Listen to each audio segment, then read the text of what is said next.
Bonsoir à toutes et tous, bienvenue pour ce débrief d'Atlético Cadiz. Une soirée difficile, mais voilà, on va dire que l'important c'est les 3 points. L'Atlético a conclu sa quatrième victoire consécutive. C'est assez exceptionnel dans cette saison, donc sur un 12 sur 12 en Liga, mais que ce fut difficile. Et voilà, malgré la piètre prestation des colchoneros, je pense qu'il y a quand même beaucoup de choses à dire. Et n'oublions pas que le prochain rendez-vous, c'est quand même dans quelques jours déjà face à Manchester. Et que donc, on va déjà peut-être un petit peu se projeter avec aujourd'hui, vous verrez, François et Giant. D'ailleurs, François, comment ça va? Tu fais ton retour parmi nous. Oui, bah, le parte médico m'a eu, comme il a eu tant de nos joueurs, ces dernières semaines, donc me voici en forme cette fois-ci, donc ça fait plaisir de vous retrouver et puis, accessoirement, voilà, j'aimerais installer mon point de vue directement dans cette radio en rappelant que l'Atlético a eu plus de tirs cadrés que Cadiz ce soir. On est donc une équipe offensive. Salut Giant, comment ça va? Ça va, écoute, hein, voilà, après un Atlético Cadiz, l'important c'est les 3 points. Cette phrase n'a jamais été aussi réelle que ce soir, donc voilà. C'est vrai que va falloir quand même trouver des points positifs. Bon, cette victoire est quand même super importante parce que la course au top 4 est vitale. Dire, dans cette saison, c'est très bien que si l'Atlético ne parvient pas à accrocher le top 4, il risque d'avoir de grandes conséquences. Ça a été l'objet d'une grande réunion, hein, on l'avait sans doute vu avec les tweets, etc., du club, où tout a été mis à plat, comme quoi la quatrième place était vitale, sinon il y aurait eu des sanctions dans les salaires, etc., peut-être des joueurs vendus, donc voilà, c'est une victoire en fait ultra importante malgré la faible prestation, mais elle est vitale et au moins il y a un petit matelas dans le match du Betis et des autres concurrents au top 4, mais voilà, le Betis reçoit Bilbao et la Titi pourrait un petit peu respirer en cas de contre-performance des Sévillans, mais bon voilà, on en reparlera du coup la semaine prochaine. Bon, messieurs, il y a quand même beaucoup de choses à dire hein, sur cette rencontre. On va commencer avec la compo. Oblak, Savic, Jiménez, Renildo, Llorente, Carrasco, c'est attendu. Un milieu à 3 finalement prévisible, hein, vu les absences, avec Herrera en 6, Coquet en 8, De Paul également, et enfin une attaque, un duo d'attaque, Griezmann, Joe, Félix. Euh, Giant, tu peux nous dire, est-ce que tu étais finalement favorable à cette composition? Est-ce que tu aurais vu autre chose finalement que ces 11-là? Bah, le problème, c'est qu'on avait quand même pas trop le choix, enfin, on était quand même assez limité avec les blessures, les suspensions et tout ça. Enfin, je sais pas si on a les suspensions, mais surtout les blessures, donc c'était compliqué. Bon, on a revu Griezmann 3 mois après, La enfin, c'est sa dernière, première ouais. participation en 3 mois. Je me disais qu'il fallait quand même, lui redonner un peu de temps de jeu. Bon, c'est raté. Parce que c'est vrai que mettre Correa sous le banc, alors vu sa forme actuelle, c'était quand même pas fou. Alors Coquet en 8, ça c'est pareil, c'est quelque chose qui a un petit peu fait, ouais, c'est pas la chose à laquelle je m'attendais forcément. Bah, c'est pareil, hein, ça a raté, hein, il est sorti à la mi-temps. Donc ouais, puis après, bah, en défense, on n'allait pas faire forcément autre chose. Si on fait le compte, en effet, vous aviez Kondogbia, bon, toujours pas de retour. Lemar, ça c'était la mauvaise nouvelle, le lendemain du match quasiment du Betis, qui se blesse à l'entraînement, donc encore une fois, haute pour quelques semaines, et il ne sera même pas là avant un retour, avant la trêve. Voilà, et puis on retrouve les Vas, les Hermoso derrière, Versajko, Cunha, etc., etc. Oui, tu disais, François? Matheus Cunha aussi qui était absent. Cunha qui est absent évidemment en attaque, donc on a 7-8 Daniel Vaz, blessés. Et comment tu disais? Daniel Vaz aussi, je sais Ouais, pas si t'as Daniel vu. Vaz, on l'a cité. Mais voilà, il va falloir faire avec. Et pour la semaine prochaine, on peut déjà noter que Carrasco est suspendu, Savic est suspendu, Ravi Serrano hein, qui rentre mais qui se fait suspendre avec ce carton rouge. Bref, voilà, on fera le compte comme ça en fin d'émission pour le rendez-vous de mardi soir. Bien, messieurs, quel début de première mi-temps, assez enthousiaste de l'Atlético, Giant avec un but qui fait forcément écho à ce qu'on a vu cette semaine. Sauf que ici, Félix n'a pas eu besoin de faire faute. Voilà, j'ose, je dis. Non, non, il y a pas non, non, il y a pas de souci honnêtement, c'est le gars qui fait une erreur de relance terrible, voilà, je sais pas s'il le voit pas ou voilà, je sais pas. Puis derrière, autre erreur, ce qui est incroyable, c'est que quand Félix il tire, le gardien va plonger de l'autre côté, voilà, il va plonger sur sa gauche, j'ai pas compris. Je m'attendais au moins qu'il plonge sur le tir de Félix, mais même pas. Donc du coup, bah Félix, voilà, ajuste sa frappe, voilà, Ledesma, ouais. mauvais temps. Voilà, c'est Ouais, qui pourtant n'a pas un gardien mauvais en Liga, mais là, je sais pas. C'est Ouais, là, bizarre. Ledesma, le gardien argentin de Cadiz, qui offre le but, et en effet, qui fait tout le contraire, comme tu dis, de ce qu'il faut faire au moment où Félix frappe, au lieu de l'étouffer sur la frappe, entre guillemets, comme un grand Thibaut Courtois ferait, hein, vraiment, en s'avançant en ligne, lui, il sortit au moment du shot. Bon, Bercy, c'est vraiment un but gratuit. Voilà, du coup, la réflexion est en train de se faire, enfin, on l'a fait au moment du but. C'est vrai qu'il faut pas arriver en retard au moment des buts de l'Atlético récemment, parce que voilà, il y a ce but rapide de Félix, enfin, but de Félix, c'est vraiment à Osasuna, contre Manchester, contre le Betis dimanche passé, aujourd'hui, et donc voilà, il met des buts rapides comme ça dans les 5 premières minutes. Ouais. C'est incroyable. Oui. Après, c'est un cadeau de Ledesma, mais c'est un peu un cadeau empoisonné quand même. Parce que, voilà, est-ce que si. Alors, interrogation, hein, mais est-ce que si on marque pas d'entrée comme ça, peut-être que, je sais pas, on joue pas de la même manière, parce que la suite du match, bon, voilà. Ouais, ouais, On c'est va vrai empoisonner un que Ouais, petit peu. c'est un ouais. petit peu créé, voilà, un espèce de fauteuil pour l'Atlético duquel ils se sont pas levés du match. Enfin, François, vas-y, vous voulez dire Ouais, quoi? non, mais moi, je pense pas que ça a beaucoup changé la physionomie du match parce que l'Atlético à domicile, surtout à domicile, ça a pas été une équipe particulièrement offensive cette saison-là. Et je pense pas qu'on puisse s'attendre à un Atlético très vaillant, qu'on mène 1-0 ou pas au bout de 2 minutes. Je pense qu'on aurait dû attendre la deuxième mi-temps si on voulait être but, si on n'avait pas marqué aussi vite. Alors, ce qui se passe, bah, François, on peut continuer avec toi. Globalement, ton analyse de cette première mi-temps, voilà, je sais qu'il y a peu de choses à dire, mais est-ce que tu aimerais ressortir quelque chose ou alors conclure quelque chose de négatif, hein, c'est possible aussi. Bah, moi, ce que j'aimerais ressortir, c'est quand même une prestation de Cadiz qui est au-dessus de leur niveau, cette saison. Parce que voilà, faut quand même rappeler que c'est du relégable, hein. Cadiz, ça se Mhm. bat pour le maintien en continu. Ils ont prouvé qu'ils savaient jouer au ballon mieux que nous. Nous, on a eu beaucoup de mal à nier des passes. Ce que je relève surtout, c'est un gros problème au pressing. Il y avait tout le temps Griezmann et Félix en train d'appeler les autres à monter, à faire le pressing avec eux. Et inversement, il y avait toujours des décalages qui se faisaient sur les ailes, donc c'était pas une équipe organisée qu'on avait à l'Atlético. Ça s'est vu avec le nombre de cartons notamment. Donc voilà, ça a été un match, je pense qu'on va revenir sur les 5 dernières minutes, mais ça a été ponctué par beaucoup de phases de jeu, coupées par des fautes ou par des sorties, Oui. de balles qui étaient pas hyper agréables à voir jouer. C'est ça, c'était un match, on va dire, pour le spectateur neutre, vraiment désagréable et lamentable, hein, il faut pas avoir peur des mots. Bon, moi, ce que j'avais noté quand même durant cette première mi-temps, ça s'est un petit peu atténué en deuxième mi-temps, mais messieurs, je sais pas ce que vous avez pensé, ces longs ballons d'Oblak, j'en ai compté au moins 8, 9 perdus. Comment Giant peut expliquer ça? Est-ce qu'il n'y a pas un autre moyen quand même de...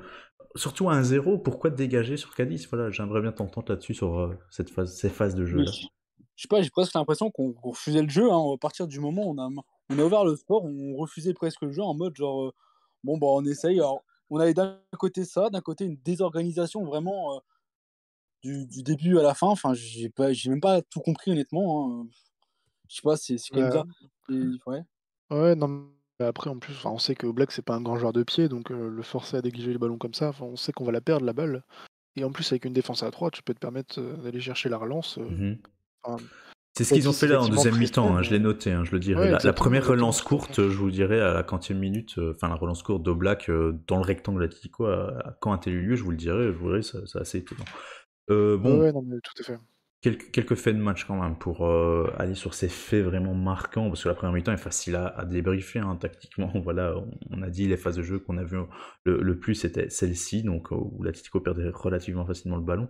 Bon, Negredo, 17e minute, déjà première alerte, Negredo qui traverse tout le terrain. Voilà, il traverse tout le terrain et qui fait un centre-tir, je pense, et puis il y a une volée d'arrière gauche qui passe, voilà, pas très loin du but d'Oblak, mais voilà, c'était le premier avertissement. De Paul prend le premier carton jaune de la rencontre, une faute assez inutile. Encore l'Argentin un petit peu en retard sur le contact. Euh, on a aussi, voilà, 35e minute, Carrasco qui prend son carton jaune assez gratuitement, qui sera suspendu la semaine prochaine. Et puis là, j'aimerais bien vous entendre sur ce fait de match avec un monsieur, j'ai oublié le nom de l'arbitre, mec très connu, souvenez-vous, hein, ce match à Levante, et ce penalty sifflé euh, sur Lodi par le VAR, et c'était l'arbitre là justement qui était aux commandes du match.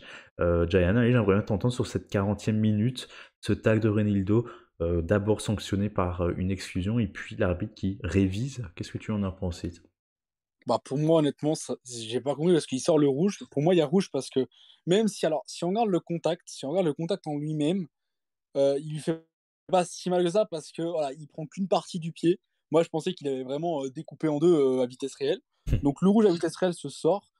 Derrière, en vrai, d'un côté, c'est pas non plus un scandale qu'il y ait rien au jaune, mais pour moi, ça aurait dû être. Enfin, si on compare avec la faute, on en parle en deuxième mi-temps de Serrano, pour moi, celle-là mérite plus rouge que celle de Serrano. Ouais, moi je rejoins quand même l'avis du rouge. Je l'ai d'ailleurs, Benjamin Da Silva a lu mon tweet en direct, mais voilà, Ouais, c'est juste. clairement c'est honnêtement, c'est forcément rouge et on reviendra sur l'autre carton rouge qu'il y a eu dans le match. Mais, enfin pour moi, c'est un rouge évident qu'il fallait siffler. Heureusement pour nous, il n'est pas sifflé, parce que je préfère un joueur pas hyper bon sur le terrain que jouer à 10 à partir de la 40e, mais c'était vraiment pas du tout maîtrisé et c'était pas la première fois que Reinildo faisait des fautes dans le match, c'était la 3e ou 4e, je pense.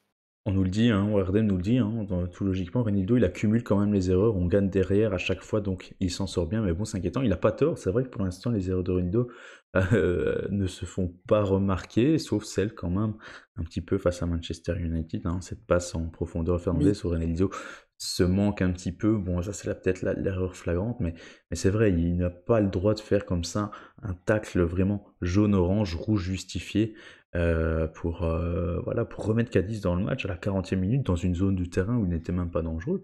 Et puis voilà, on nous dit, ben, Hermoso blessé, on doit faire avec. Voilà, je pense que même Hermoso, il nous a quand même parfois montré pire que Renildo en ce moment. Donc Ouais, tout à voilà, fait. c'est c'est ça. vraiment... Renildo a relégué Hermoso sur le banc, hein, peu importe s'il est blessé ou pas, c'est clair dans les choix de Simeone ces derniers matchs. Bon, eh bien... Après pour autant, juste pour revenir rapidement là-dessus, on peut jouer en 4-4-2 pour, voilà, il y a possibilité de ne Oui, pas faire jouer Reinildo. C'est quand même quelque tout à chose qu'il fait. faut bien garder à l'esprit. Tout à fait. Ni Renildo, ni Hermoso, hein. Oui, tout à fait. D'ailleurs, François, on reste avec toi sur l'égalisation des Andalous méritée, d'accord. Totalement mérité. Tête d'une vieille connaissance quand même de la Liga et d'un joueur quand même qui avait une certaine réputation, Alvaro Negredo. Bon, ton avis sur ce but défensif de l'Atleti? Du côté de l'Atlético, on a vu qu'effectivement, c'est ce que je disais tout à l'heure, on n'est pas du tout en phase sur les ailes, on s'est complètement dépassé assez rapidement. Donc là, c'est Marcos Llorente qui était au marquage sur Espino. Espino qui est gaucher et là qui se décide, soudainement à tirer pied droit. Llorente vraiment n'arrive pas du tout à le suivre et c'est assez décevant d'ailleurs. Et après, on a un marquage, donc faut se dire qu'on a une défense à 5. Donc du côté où ça joue le ballon, le latéral se décale et monte. Et de l'autre côté, on passe en défense à 4 dans la surface. Et là, il y avait 4 attaquants et nos joueurs n'étaient pas foutus de faire un marquage individuel sur chaque joueur. T'avais Hermoso et Renildo qui étaient sur leur joueur, Savic qui était sur son joueur, et Jiménez qui flottait un peu n'importe où et qui n'était pas du tout à son marquage, sur Negredo justement. Et enfin, Jiménez est clairement celui qui est censé devoir marquer le meilleur joueur de tête parce qu'il est fort. Je relève même pas le commentaire de Naël. Attends, Euh, je vais juste réagir, je vais ban parce que voilà, c'est pas constructif. c'est le moins qu'on puisse dire. C'est pas constructif, vas-y, vas-y. Mais du coup, voilà, c'est juste décevant de la part de Jiménez. Et après, bon, il y en a qui critiquent Oblak pour la participation sur le but parce qu'il est quand même pas hyper alerte. Mais franchement, vu la prestation défensive juste avant, je pense pas qu'on peut puisse lui en imputer beaucoup de ce but.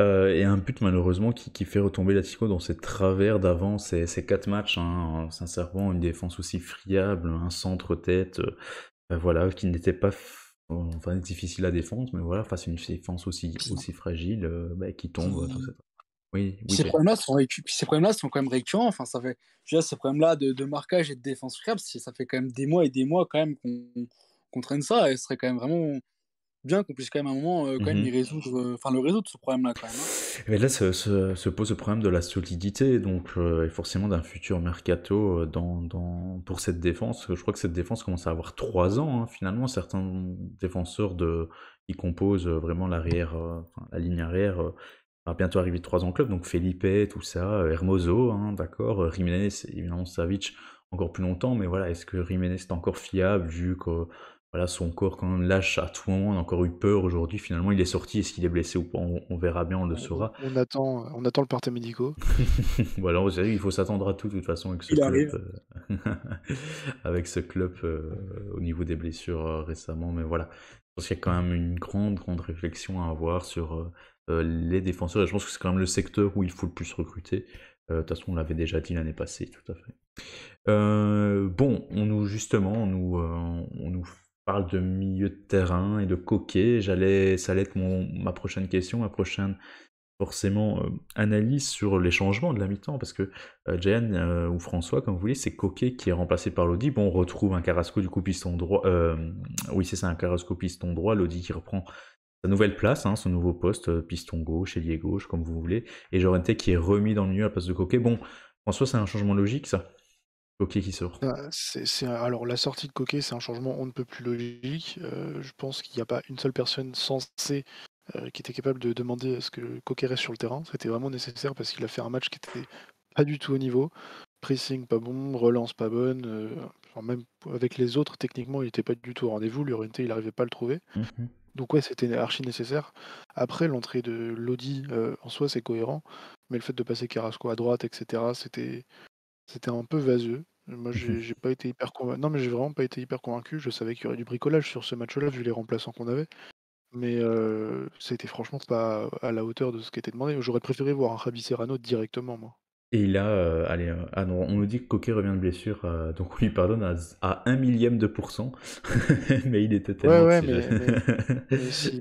mais s'il revient de blessure, tu le titularises pas, quoi. Parce Ouais. que tu sais qu'il va pas être à 100%. Est-ce qu'il ne l'a pas titularisé? Donc ça aussi, hein, c'est une réponse une question sans réponse, mais donc Coquet, De Paul, Herrera en vue de m'habituer les trois finalement pour mardi soir. C'est une des seules explications que j'ai. Ouais, et encore, je réutilise le même terme, je trouve ça un peu vaseux, comme justification, quoi. Parce que, enfin, j'aurais préféré voir un Griezmann milieu central qui aurait fait, à mon avis, du bien meilleur travail. Ouais, c'est vrai. Donc, et comme tu dis, tu as parlé de bricolage. Il a rebricolé à la 60e minute parce que il sort du coup Carrasco qui était piston droit et Griezmann pour Correa et Suarez. Et là, on retrouve finalement un 3-4-3 ou 3-4-2-1 si vous voulez sur phase offensive parce que Llorente va réoccuper le poste donc de piston droit. À gauche, ça va être Lodi. On avait un entrejeu Herrera de Paul et on va dire Félix Correa en soutien de Luis Suarez. Voilà, donc ça c'est durant une première quart d'heure où il ne s'est rien passé. Finalement, il y a eu deux changements de système à la mi-temps et puis à la 60e minute. Puis on va arriver vers la phase de but. Néanmoins, j'ai envie de dire que dans le premier quart d'heure, c'est même Cadiz qui se procure la meilleure occasion. Une frappe enroulée à la 58e minute qu'Oblak repousse voilà, sur le côté assez bien, mais c'était la première frayeur de la Titi en deuxième mi-temps. Et puis on arrive à la 62e minute, messieurs, où c'est, je vous l'avais dit, la première relance course. Voilà. La première relance courte. 70 minutes de jeu, 1h10. Voilà, c'est ça. La première relance courte d'Oblak dans le rectangle, c'est-à-dire qu'il y avait un coup de pied au but. Et enfin, Renildo a été dans le petit rectangle, parce que maintenant, vous savez, depuis une saison ou deux, je ne sais plus, les défenseurs peuvent entrer dans le rectangle pour aller chercher le ballon lors du coup de pied de but. Enfin, à 62e minute, Oblak ne s'est pas mis à dégager et a relancé court. Et d'ailleurs, ça a failli porter ses fruits parce qu'il y a eu une belle occasion avec un centre d'Oldi qui a traversé tout le rectangle. Mais voilà, enfin, ça avait porté quelque chose, une relance courte, une phase construite correctement, comme si l'Atlético n'était pas capable de ce genre de phase, s'ils en sont capables. Mais bref, voilà, parfois je pense qu'ils doivent jouer un petit peu plus intelligemment. Bon, Oui, tout à fait. Jayan, ce but, il a intervenu à la 68e. Finalement, dans la construction, c'est un joli but. Il tranche un peu avec le reste de la rencontre. C'est la meilleure phase de la rencontre, hein, ce 2-1, ce but de Paul. C'est même le ouais, c'est vraiment la seule action entre guillemets football, vraiment foot du match, vraiment un très bon centre de Llorente pour le coup. Donc derrière, ça arrive sur Suarez qui joue en remise sur André Correa. Correa, il frappe bien, honnêtement, la frappe elle est très bien placée. Bon, le gardien l'arrête pour le coup. Et derrière, c'est De Paul qui reprend, puis vraiment qui la met, hein, qui ajuste tout simplement. Donc voilà, c'est un beau but dans la construction, honnêtement. Voilà, ça Ouais, fait un petit éclat. et Ouais. et on peut encore remercier les Desma qui fait pas une ressortie de balle hyper C'est plaisante. ça. Bon, après, je pense que Lodi l'aurait mis s'il partait plus sur le côté, mais franchement, ouais, c'était pas le plus beau match de Ledesma. Oui, j'aimerais bien quand C'est même qu'on ça. parle de... Voilà, parce qu'il apparaît sur cette occasion. Hein. Qu'est-ce que vous avez pensé de cette remise en retrait de Luis Suarez, intelligent? Luis Suarez, je trouve qu'il, lors de son entrée, a remisé de manière intelligente et dévié. Enfin voilà, il a eu un déchet, Luis Suarez, tiens, ce soir en rentrant. Ouais, non, mais totalement, moi, j'ai trouvé assez bon. Enfin, ce que je lui reprochais en début de saison, c'était de même pas savoir jouer en pivot, alors que c'est quand même un mec, voilà, techniquement, c'était aberrant et là, au moins, il nous a prouvé qu'il était un minimum capable. Voilà, on l'a vu presser aussi. Suarez qui court, mais j'ai halluciné pour une demi-seconde. Donc j'étais vraiment content de voir Suarez là, parce que je me suis dit: «Bah, son séjour sur le banc, ça lui a fait du bien, il a envie de jouer». Donc j'étais content. Du coup, je pense que tout a été mis à plat, hein. Ça a été le cas de dire après la défaite contre Levante, cette fameuse réunion réunissant tout le club. Je pense que Suarez a accepté finalement son rôle de joueur de banc, hein. Il ne faut pas vraiment avoir peur de le dire. C'est un joueur de banc maintenant. Et que, en effet, Ouais. on nous dit donc Suarez joue 30 minutes, c'est ça qu'on attend de lui. C'est vrai qu'il doit apporter, on va dire, pas des choses extraordinaires parce qu'il en est plus capable, mais au moins assurer voilà, ses remises en trait, ses remises en pivot de qualité. C'est pas des remises un petit peu trop fortes, un petit peu trop courtes. Non, non, vraiment. Et aujourd'hui, il a fait des remises de qualité et ça Ouais, permet et parfois c'est d'accélérer le GT, jeu, hein. ouais. Ouais, totalement. Bah, il a même fait plusieurs passes, des sortes de semi-passes en profondeur, des passes qui lancent Félix pour que lui aille chercher la dernière passe et vraiment il était bon dans ce registre-là, donc ça fait plaisir de voir qu'il est capable de retrouver un peu de justesse technique. Voilà, justesse technique. Ce qu'il avait même plus tellement que parfois il était fatigué après 70 Ça. minutes. Ouais, totalement, totalement, totalement. Parce qu'en jouant 30 minutes par match, forcément, il est beaucoup plus frais physiquement, donc forcément, lui, ça lui permet d'être plus juste. Alors que forcément, quand t'as un bout de match, voilà, on sait que voilà, le physique de Luis Suarez, c'est pas le truc le Ouais. plus incroyable. Donc là, voilà, au moins, c'est mieux. Puis, de toute façon, je pense que même lui, il commence à comprendre que, voilà, à un moment, il commence à avoir ses matchs aussi. Il a enchaîné quand même, quoi, à un moment, 8-9 matchs, sans compter le match en D3, là, contre une D3 de Copa. Il a enchaîné, quoi, 9 matchs sans marquer. Donc, forcément, il s'est bien Mhm. dit, voilà, peut-être que je me réinvente un peu. Enfin, se réinventer. Le mot est fort, mais voilà. En tout cas qu'il se remette en question. Il l'a accepté, et tant mieux.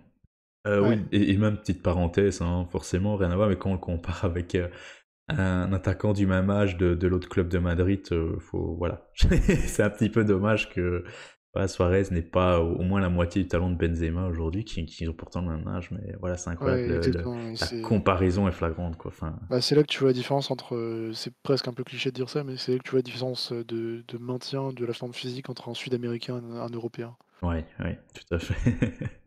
Non, mais c'est flagrant. Ouais, ouais, c'est flagrant. Et donc voilà, l'autre est à sa 12e saison, je sais plus, au Real, toujours aussi fort. Et voilà, pourtant Suarez est en fin de carrière, alors que Benzema ne paraît même pas forcément fatigué. C'est juste hallucinant et Je incroyable. C'est je ça, les je je 34 ans, pen les je sent même pas. je pense même que c'est sa 13e saison à Benzema au Real. Ouais, donc il fait là depuis 9, 10, 10, 11, 11, 12, 12, 13, 13, 14, 14, 15, 15, 16, 16, 17, 17, 18, 18, 19, 19, 20, 20, 21, 21, 22, on a un 13, c'est incroyable, C'est incroyable, monstrueux. incroyable. Bien, 74e minute, dernier franc fait de match en faveur de Cadiz, hein. Giants, c'est mais quelle fébrilité, encore une fois, un centre au black gêné par Endo la lâche, et puis il y a Jiménez qui apparaît sur la ligne. Voilà, c'est pareil, hein, c'est miracle hein, pour le coup, parce que là, au Black, je sais pas, il doit dégager totalement mieux que ça. Alors, je pense pas qu'il puisse apprendre non plus que ses mains, mais vraiment, il dégage ça, je sais pas trop comment. Et derrière, heureusement, il y avait José Jiménez qui était là sous la ligne pour contrer ça. Et encore, hein, c'est presque un petit peu lourd, parce que si la frappe elle est placée différemment, c'est but tout simplement. Donc, ouais, donc tant mieux pour nous, pour le coup, on a eu chaud aux fesses là, hein. Cadiz qui après 6 minutes a failli égaliser François et on retrouve sur cette phase de jeu, c'est incroyable, une fragilité de manière indescriptible. Ouais, ouais, bah, là, on rentre dans le nervous time, comme je pense que je vais inventer ce terme. Le nervous time, Nervous time, ouais, de Cholo. Il y a toujours cette période d'un quart d'heure, en plein milieu de la deuxième mi-temps, où il peut tout se passer. Tout vraiment, c'est un moment où les joueurs craquent nerveusement et ça nous a joué des tours. On l'a vu il y a un match il y a pas si longtemps, Manu, et vraiment, on a vu Llorente s'énerver, on a vu enfin, les joueurs ont commencé à un peu vriller et ouais, ça nous fait nous jouer des tours, ouais, c'est assez impressionnant. Ouais, et Oblak qui s'est fait gêner par Renildo. Bon, le Mozambicain, justement, Renildo, je pense que malgré sa jaune et son exclusion évitée, hein, je sais pas, vous avez compté qu'encore 2-3 fautes de Renildo sur la deuxième mi-temps? Enfin, moi j'en ai compté en tout cas. Oui, facilement, ouais, facilement, Mais dont une qui valait un deuxième jaune. il le faisait exprès. Oui, oui, oui, oui, tout à fait. Il est complètement en retard. Mais je dis, il le fait exprès. Il veut sa rouge. C'est pas possible. Il veut être suspendu. C'est pas possible. Je dis. Mais Moi, je pense que enfin, Timéo ne sera pas d'accord avec moi, mais je pense qu'il est juste pas au niveau, tout simplement. ouais, ouais, bah ouais, au niveau intellectuel, tu veux dire parce que. Ah bah ça, je ne permettrai pas, mais c'est vrai qu'en mais termes de vision de jeu, c'est du niveau de Felipe, là, en termes d'intervention, quoi. oh là là, enfin, aujourd'hui, ouais, et même, on nous l'a dit dans le chat, à juste titre, un jour, il va coûter une défaite, hein. Il va coûter une défaite avec ce comportement. Voilà, je trouve qu'il avait été intéressant au Betis, notamment sur l'homme. Je pense que sur Betis, il n'a pas fait d'erreur. Mais là, Mmh. aujourd'hui, je pense que c'est voilà, c'est attention, c'est un gros vraiment attention en rouge. Je dis, on a peur, quoi. Enfin, les supporters ont peur et un match mardi où il ne doit pas déconner, où il est capable de se faire exclure comme ça très rapidement. C'est Euh, vraiment pas rassurant en fait. bah C'est non. genre vraiment, on sait à chaque fois, on sait il est friable. Enfin, je sais pas, genre, j'ai l'impression que en soi, le joueur techniquement n'est pas si mauvais, c'est pas le problème. Moi, vraiment, ouais, sa prise de décision, c'est vraiment son cerveau. J'ai l'impression des fois, je sais pas, il n'y a pas de liaison entre ses pieds, ce qu'il fait, et son cerveau en fait. J'ai l'impression, moi. Bah, voilà, je trouve, allez, pour avoir une analyse plus juste, je trouve qu'il est quand même plus solide qu'Hermoso. Ça, Oui, c'est pas ça, difficile, ça, vous allez ça, me dire c'est que c'est ça, pas c'est difficile. indéniable. Ça, c'est indéniable. Pas dur. Ouais, et il est plus dur sur l'homme en fait. Il est, voilà, en 1 contre 1, je pense qu'il est moins facilement Ouais, passable ouais, qu'un Hermoso. Mais voilà, en mais intervention, attention. ouais, Da Fonseca a dit un truc que je trouve très vrai, c'est le triangle d'épaule Carrasco-Reinildo prend beaucoup trop le jeu à cœur. Ils sont hyper passionnés, ils sont très durs sur l'homme, ils s'investissent beaucoup, mais par contre ils font des fautes. C'est vraiment, faut qu'ils fassent gaffe ces trois-là. Et oui, donc attention, comme on dit, au prochain match. Et puis on parle d'un secteur défensif où ici Simeone a recruté Renildo, on voit clairement pour remplacer en effet l'Espagnol, donc Mario Hermoso. Mais voilà, je pense il est temps à l'Atlético d'avoir un recrutement plus réfléchi. On en parlera évidemment en Ouais, fin plus de long terme. saison. Ouais, oui, là il y a trop de lacunes, il y a trop de lacunes. Felipe est devenu une lacune. Les blessures de Jiménez ont toujours été des lacunes, et là je pense que beaucoup de supporters commencent peut-être à en avoir marre. Renildo, c'est un pansement, on va dire comme ça. Hermoso est Ouais. devenu vraiment clairement le point faible, on peut le dire. On l'a vu sur toute la moitié de la première saison ici, le point faible de l'Atlético. Voilà, finalement, il n'y a que Savic qui sauve Ouais. un petit peu son cas, même si sa saison n'est pas exceptionnelle. Voilà, ça commence à faire beaucoup pour un secteur vraiment important qui avait fait la légende du club. Non, ne l'oublions pas. Ouais. Bon, justement, Jiménez va être sorti à la 82e minute pour Felipe. Félix également pour, pour Serrano, hein, le pauvre. Et puis voilà, messieurs, dernier grand fait de match, mis à part la suspension de Savic à la 91e minute. Bon, ce rouge de Serrano, rouge direct. Voilà, je pense que j'avais pas de mots sur le live. Je lui dis, écoutez, on va voir d'abord le ralenti. Puis comme je le craignais, le ralenti montre que bah, la rouge est sévère. Ouais, moi je trouve que la rouge est sévère. Pour moi, ça va un jaune. Mhm. C'est un jaune, tout à fait, évidemment.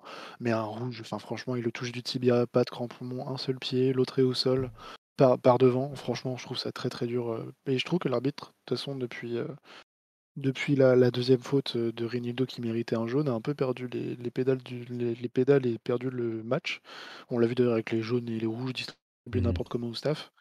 Ça a été une fin de match, mais dur à suivre et pas vraiment facile à regarder alors qu'il y avait plus d'occasions dans cette deuxième mi-temps. Monsieur Pablo González, voilà, pour cet arbitre. Alors, on nous dit que Hermoso sur un pied est meilleur que Renildo. On le met sur le banc alors qu'il était dans une forme excellente quand il nous a sauvé avec sa retournée, etc. Bah oui, je pense qu'il a Hermoso, enfin, on dira un chroniqueur, a une meilleure relance que Renildo, ça je pense que j'en doute pas. Mais, Ah oui, ça c'est mais indéniable. défensivement, sur le plan défensif, je pense voilà, il n'y a pas débat. Oui, oui, et puis l'avantage qu'on a avec Rinildo, c'est qu'il peut vraiment jouer latéral, contrairement à Hermoso qui dépannait un peu plus tôt. Et ça permet aussi avec Lodi de vraiment avoir une défense à gauche efficace, là où Hermoso était perdu. Et quand tu es perdu avec Carrasco devant, bah, c'est tout ton côté gauche qui est perdu. Donc ouais, Rinildo il nous offre plus d'assurance. Juste là, juste plus d'assurance. Voilà, ben on nous le dit justement, on nous le dit à Keno hein, qui vient de s'abonner, je pense, d'ailleurs merci, qui nous dit que Hermoso est intéressant sur la lance, mais défensivement c'est pas le meilleur, oui forcément. Voilà, c'est vraiment pour ça que Simeone le met sur le banc, hein. Il y a pas d'autre raison, il y a vraiment pas d'autre raison que celle-ci. Hermoso a été pris, voilà, a été vraiment relégué. De toute façon, on atteste, je pense, depuis qu'il est relégué, sincèrement, l'Atlético a moins encaissé. Hein. Vraiment, avec cette fameuse moyenne Oui, de non, 2 buts c'est par très match, net. ils ont Ouais, moins ouais. encaissé. Donc, c'était pas une défense, on va dire, infranchissable, mais ils ont moins encaissé dans les stats, l'attestent. Et c'est ce que, à mon avis, voulait Simeone, c'est un pansement. Un pansement. Ouais.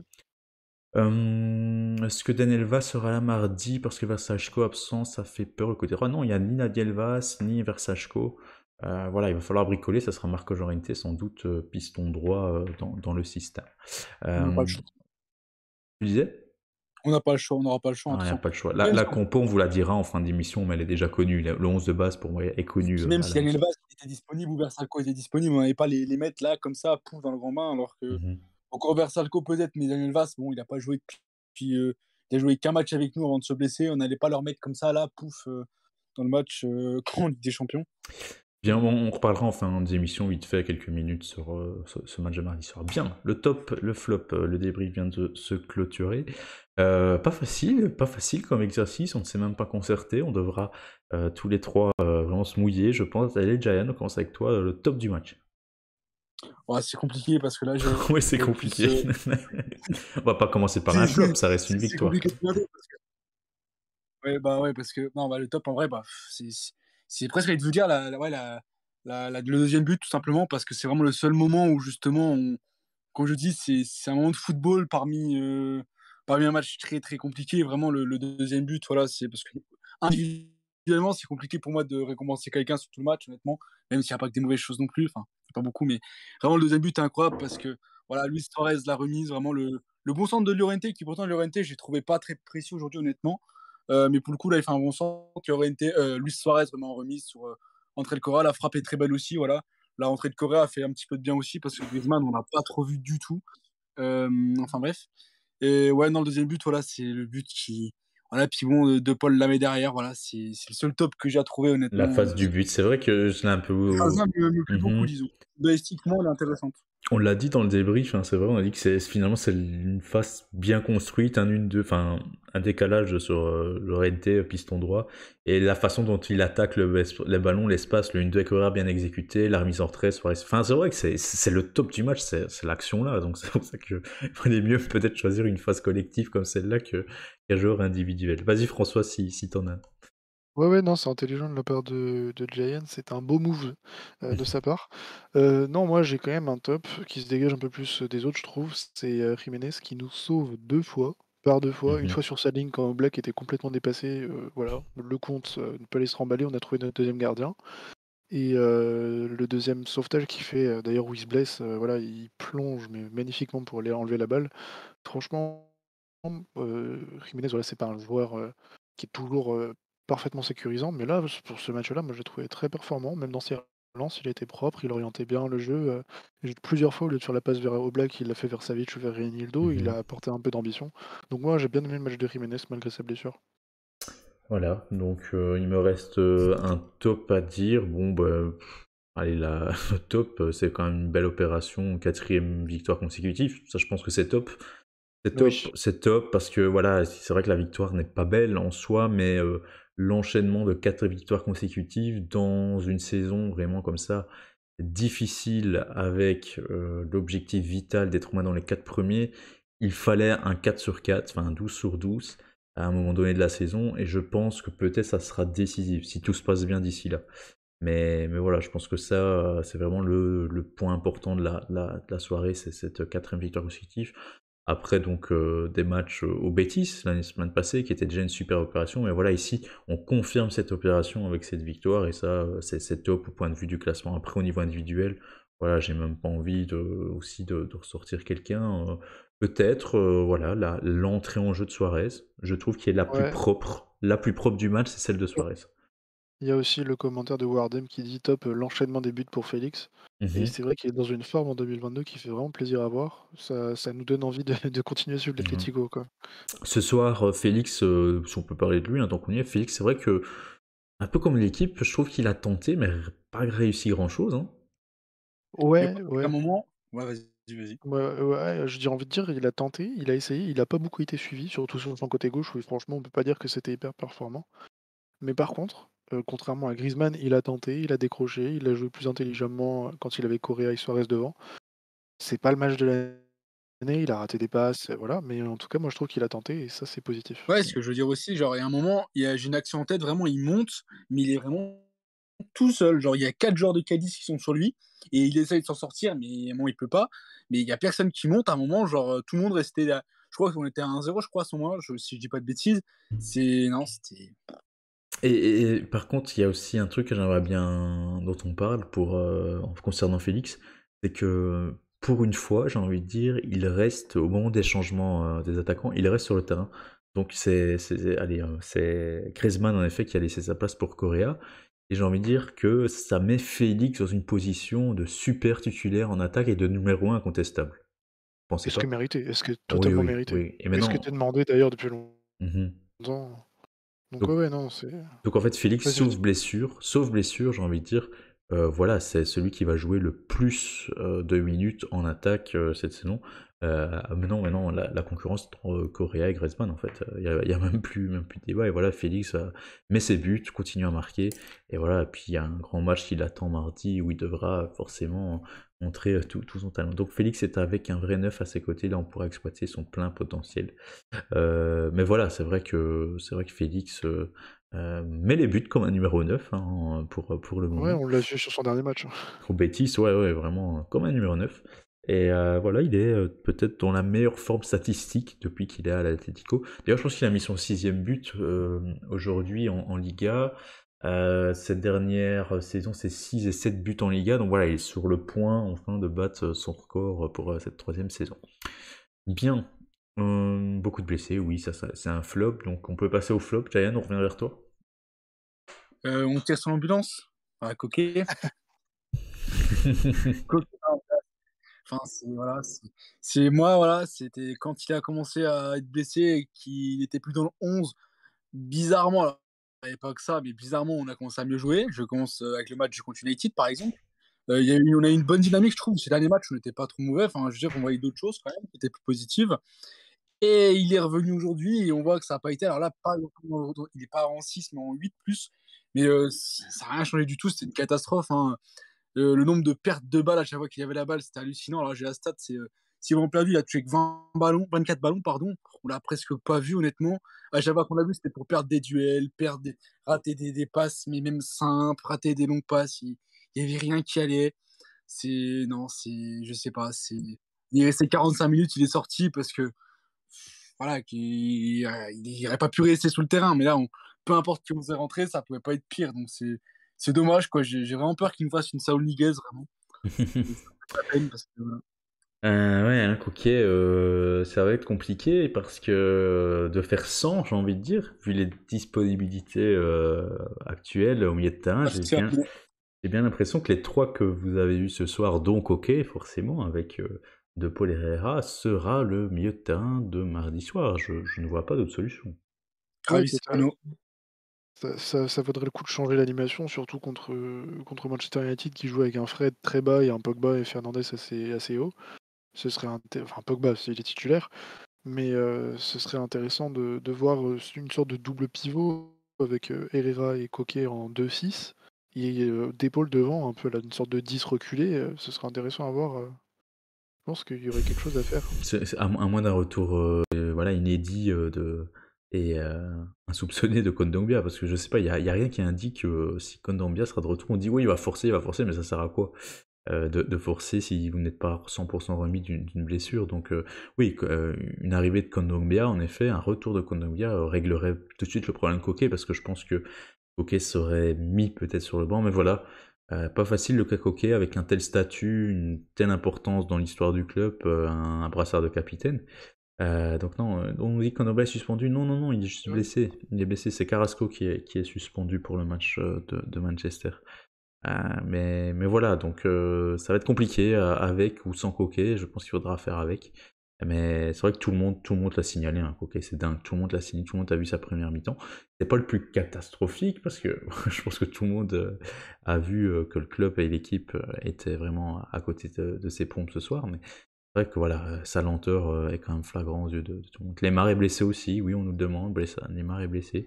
Ici mardi, des retours de Oui, oui. blessure de prévus, ben non, en fait, c'est catastrophique, c'est comme Faut, ça. faut commencer, faut commencer à se mettre dans la tête que le Mars, c'est une masterclass, une blessure, dans cet Ouais, ordre. c'est ça. Voilà. Il est bien entré au Betis et il s'est blessé. Donc voilà, faudra faire avec. Et comme voilà, Giant, tu l'as suggéré, je pense pas qu'il osera, mais en fait, le quatrième milieu de terrain, c'est avec les trois de ce soir, c'est Ravi Sarano.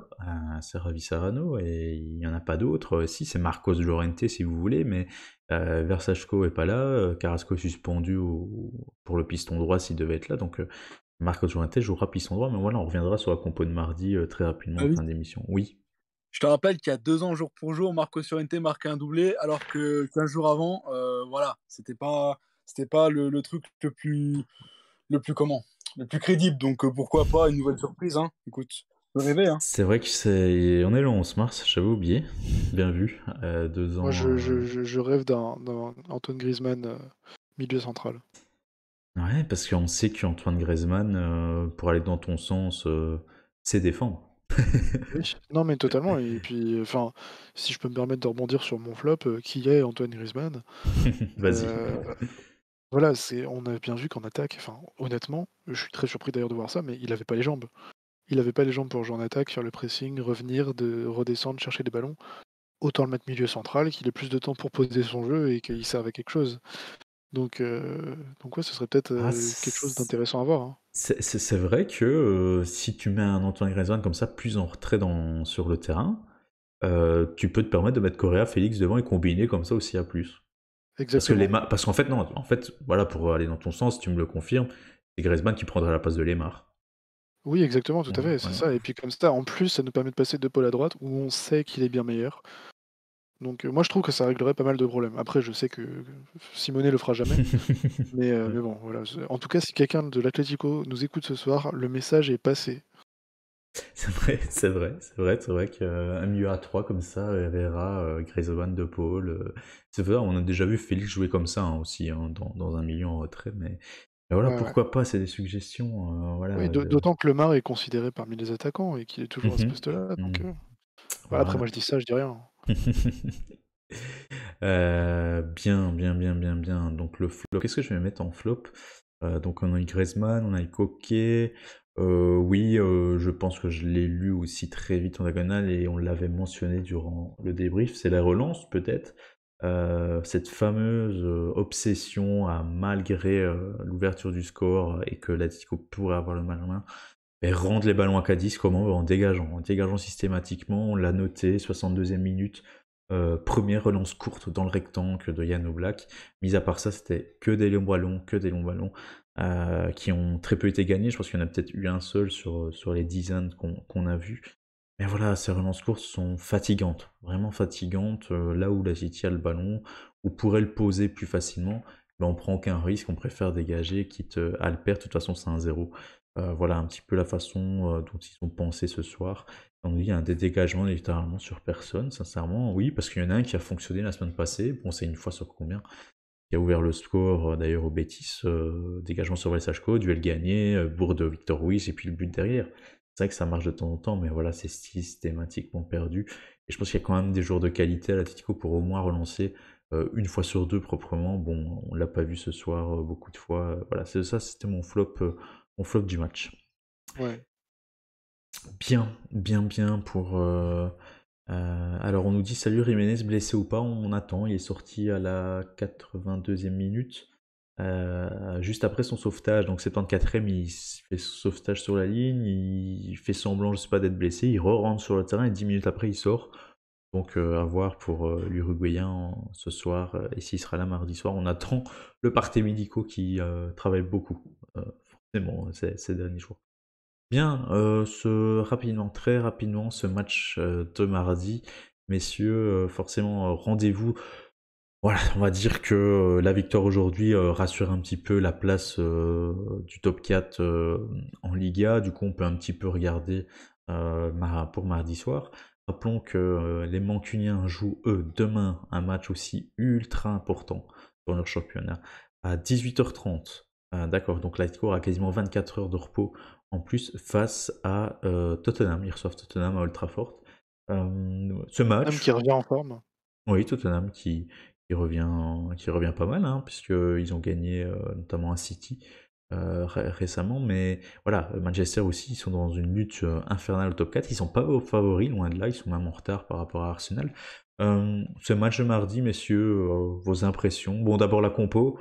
Voilà, je ne pense pas, sauf blessure, qu'il y a d'autres possibilités que celle-ci. Donc écoutez bien pour ceux aussi qui nous suivent pour poser vos questions au cas où. Au Black, évidemment, dans les buts. Ça serait évidemment comme ce soir la défense à 3, Renildo, Jiménez, Savic. Piston au ailier gauche, ça sera Lodi, parce que Carrasco est suspendu. Un milieu à 3, a priori, celui de ce soir. Ok, Herrera, De Paul, à droite Marco Llorente, et voilà, si on a une tendance en attaque, ça serait Joao Félix, Antoine Griezmann, mais voilà, s'il y a des questions, n'hésitez pas. Vous, messieurs, vous voyez cette compo, ou alors plus vraiment, si on vous êtes à la place de Simeone, vous voyez vraiment autre chose que ça? Alors, Simeone Pas, va pas, faire vos, ça. pas vos volontés, hein, vraiment, mais vraiment, si vous étiez à la place de Simeone, est-ce que ça serait ça? Je pense que Simeone, mais je pense que Simeone, il mettra quand même Griezmann et Coquet. Voilà. Bon, mes Mhm. volontés, c'est pas celle-là, mais Simeone, il fera ça, je pense. Ça Ouais. m'étonnerait de voir autre chose. Moi, j'ai une petite interrogation, je sais pas ce que vous en pensez, j'hésite quand même entre Griezmann et Correa. Vraiment pour Simone, vraiment à la place de Simone, et je Dans, pense qu'il dans, pourrait dans encore la mettre Correa. mesure, dans la mesure où les deux reviennent de blessure, moi je privilégierais Correa parce qu'il est plus en forme. Mhm. Après, bon, ça va être Simonet qui va décider, ça va être en fonction de l'état de forme, c'est des infos qu'on n'a pas vraiment. Donc pour moi, les deux seraient justifiés. Et encore Correa, on nous dit il mérite sa place titulaire. Correa, finalement, comme tu dis, il revient de blessure, mais c'était un coup donc pris contre le Betis. Est-ce qu'il a été blessé? Peut-être les 2-3 jours qu'on suivi, mais voilà, aujourd'hui on voit qu'il était vraiment en jambes, etc. Oui, tout à fait, Donc tout à fait. finalement, il n'a pas été blessé, Correa. C'est ça qui est Du, exceptionnel. du coup, Et du coup, c'était Correa on peut Félix poser la avant. théorie. Mhm. On peut poser la théorie de il a reposé Correa ce soir Mhm. et il sera titulaire mardi. Ah, ouais. Ouais, franchement, Ouais. ça se Ça, joue. je- Moi aussi, je sais pas, j'ai un petit peu l'impression que ça va être Correa Félix, hein, je le sens. Alors, on nous suggère de mettre Suarez, Ouais, Titu. mais le ballon qui traîne contre Manu, il va pas y en avoir des masses. Déjà, s'il y a des ballons sur le terrain, ce sera un exploit. Donc, parce que ouais, il faudra pas s'attendre à un match de foot, hein, honnêtement. Ça va être assez compliqué à mon avis. Voilà, entre notre équipe qui sera complètement bricolée et un United qui est complètement schizophrène dans son jeu, vous inquiétez, vous demandez pas beaucoup de jeux parce qu'il y en aura pas beaucoup. Je suis pas sûr que Suarez ait beaucoup de ballons à se mettre sous la dent. Ouais, donc Suarez, peut-être qu'il rentrera pour, comme aujourd'hui, à la fin, hein, ça dépendra évidemment du scénario, du score à la fin, à une demi-heure de la fin. Mais Ouais, rentrer bah en pour une jeu, fin je de le match vois bien. enflammé, c'est bien. Ouais. C'est vrai que s'il doit mettre la pression, il est capable de le faire. Bon, plus globalement, ce match, comment vous le sentez en tant que supporter ce soir?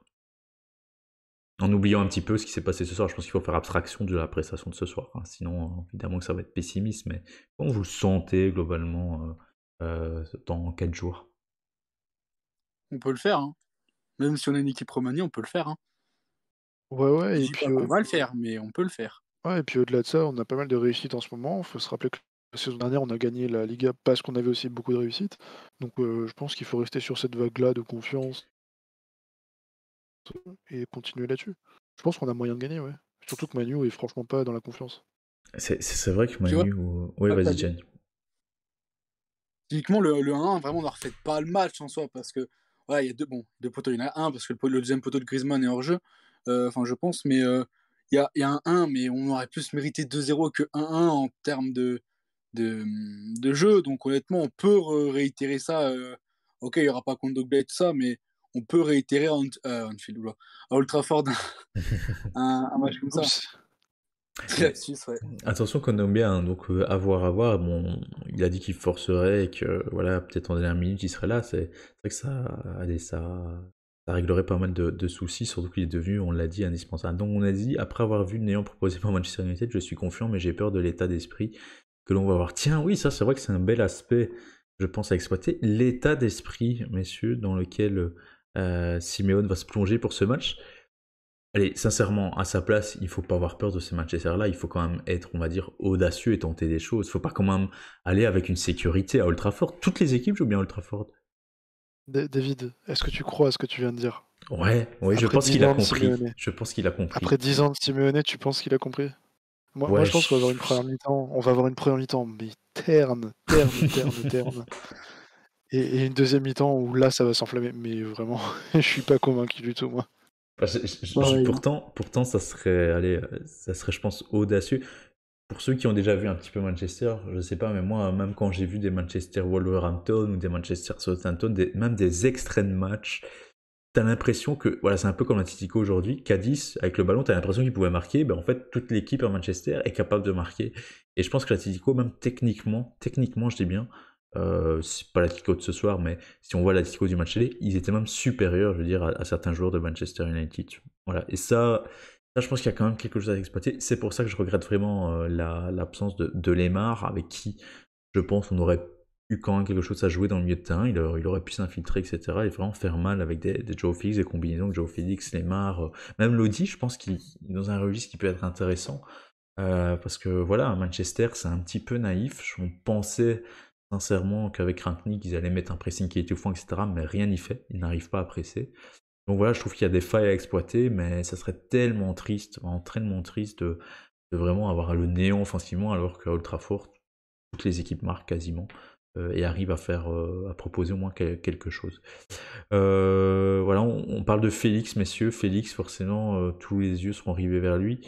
Vos attentes par rapport à lui mardi? Passe bonifier l'équipe. Je ne demande pas plus. Je ne demande pas de marquer, de mettre un doublé, voilà, de sauver l'équipe, mais juste de bonifier les autres. C'est ça. Voilà. Carrément, moi je pense que c'est quand même l'acteur majeur. Je trouve je dis pas qu'il doit, comme tu dis, marquer, mais il doit au moins qualifier l'équipe. J'ai envie de dire, Oui, non, ça, c'est lui voilà. qui doit être le leader, quoi. C'est mardi, c'est lui le leader. C'est lui le Voilà, leader. exactement. Mais de toute façon, si on devait faire une affiche et qu'on était des communicants, je sais pas, pour beIN ou RMC, je sais pas qui diffuse, ce serait le duel entre Ronaldo dans la faiblesse et Félix, le renouveau portugais, dans la forme de sa vie. Donc, Et c'est vrai parce que tu parles de Cristiano, mais bon, depuis le match, je pense, contre pas l'Atlético, contre Watford, je sais plus, mais il n'a pas été convoqué contre Manchester City. Il s'est pas ouais. entraîné apparemment cette semaine. Demain, je ne sais pas s'il sera là. Je ne sais pas ce qui se passe avec Cristiano. Bon, apparemment, on parle de problèmes avec Rangnick, etc. Mais voilà, bon, je pense qu'il sera là contre l'Atlético, hein, il y a pas de souci. Ouais, Mais ouais. David, écoute, c'est Cristiano Ronaldo, tu sais comme nous le passif qu'on a avec lui, donc je ne dirai rien, tout simplement sur ça. Je, je préfère ne pas parler, je préfère rien dire. On en parlera mardi. T'inquiète pas, on en parlera mardi soir à 23h si tu veux, ou à 23h30 en cas de prolongation et tir au but. Mais voilà, je sais ce qui peut se passer avec cet homme. Oui, en 2022, il a pu. Voilà, en 2022, entre les matchs qu'il joue pas, les matchs où il a les 6 matchs sans. Voilà, je vais pas parler de lui, moi. Ça reste un homme, ça reste un homme. À l'aller, il a rien fait. Moi, je suis pas confiant, voilà, comme on aurait pu l'être contre la Juve, mais en tout cas, ce sera un joueur comme un autre, un attaquant comme un autre. Évidemment avec des sursauts de génie, mais ça s'arrête là maintenant, je pense. Ronaldo. Ouais, Bien. mais on sait jamais. Ouais, il vaut mieux s'en bien, Je bien, crois au karma depuis 2019. bien un Je- petit. Donc pour clôturer l'émission, on incite le chat, pourrait mettre le petit pronostic dans le chat, votre pronostic vraiment Manchester Atlético. On t'écoute, Giant. Victoire de buts à 1, qualification bien sûr. 2 buts à 1 en Ouais, prolongation ou en en 90 prolongation. minutes? En En prolongation. prolongation. Sinon, Donc, c'est pas drôle. attention parce que maintenant ça peut être 0-0 prolongation et 2-1 en prolongation. Pas d'office 1-1, etc. Ok, victoire 2-1 pour Giant. Vas-y François.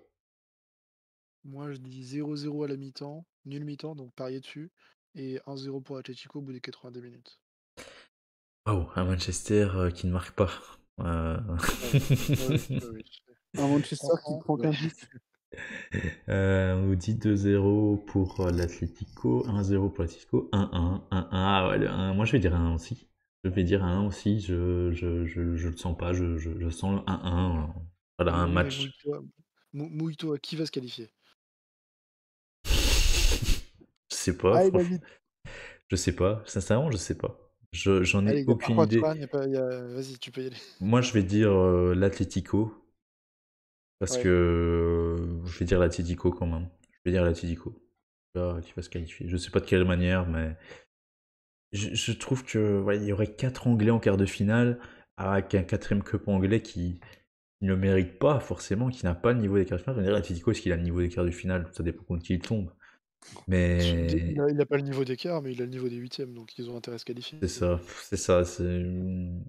ouais, c'est très difficile. Sincèrement, c'est très difficile. Je pense on peut dire qu'on a du 50-50 hein, quasiment, et que ça va jouer au détail, à l'erreur, au penalty, je sais pas.